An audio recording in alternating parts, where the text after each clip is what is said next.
Greater Good Radio. Connect, learn, heal, and grow.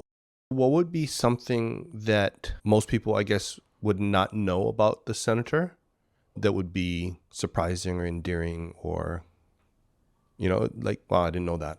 That's interesting. He loved fish. Goldfish. Like eating it or? Goldfish. Oh. Yeah. I mean, I don't know where it started. Maybe as a kid he he raised pigeons or something in Wai'iliili, but he loved goldfish. And I remember during 9/11, they closed down all of the Senate office buildings. Nobody could go in. And I found out later that he got in by convincing one of the guards that he needed to go feed his fish. But he had a thing about goldfish. It was a big deal. And the staff all knew it too, so they all kind of made sure that if there was something going on in the fish tank that the senator would want to know, he told them. That was one thing. The other thing I found strange about him is that he had a ceremonial office and a working office. They were very different. The ceremonial office was what you would expect from a ceremony. You got a lot of everything from Indian relics to World War II stuff to the Italians who... Anyway, and then he had a small office that was a working office. There was a place for somebody to sit.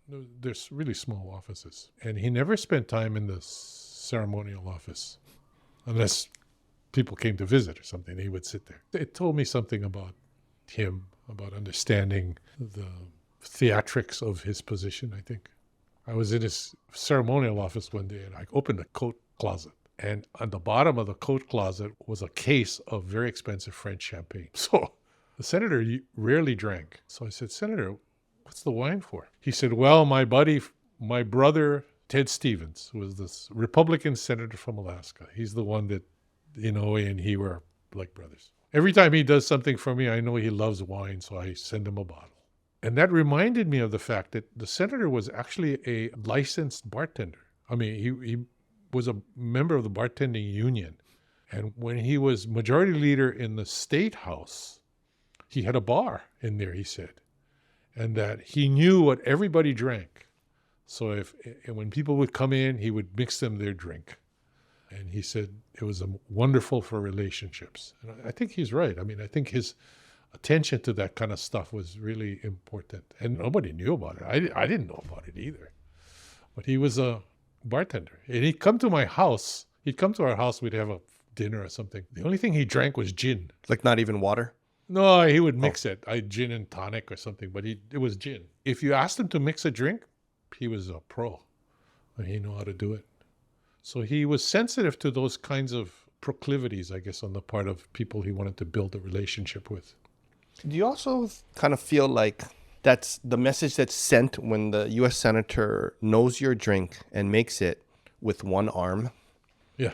Is like really kind of endearing. Like, oh, because you're kind of watching like, oh, bro, this guy got one arm, you can spill or what. I would be watching like, oh, wow, that's something.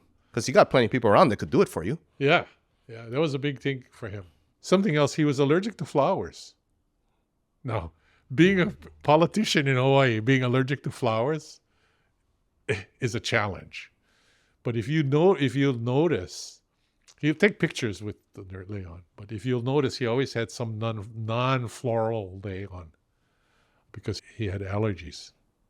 So what would he do then? If someone gives him a lei, then he'd take the picture and he would have somebody else take it off. Mm. And then he would wear a kukui nut or something like that, or something that didn't have flowers in it. So would you say he's one of the most influential people in your life? Oh, yeah. Definitely. Yeah. I think that's true.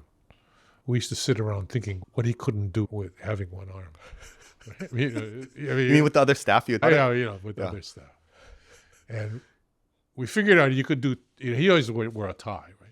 So you could do a tie by tying it first and putting it over your overhead shoulder and stuff.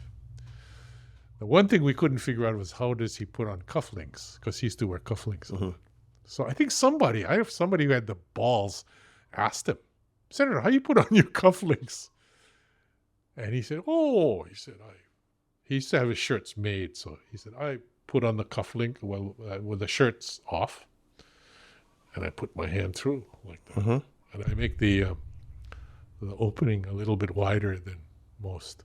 So if you look at pictures of him when he's wearing cufflinks, the opening is a little bit broader than most people. But that's the kind of silliness you go through when you have nothing to do and trying to figure out what you can share. Right? Yeah.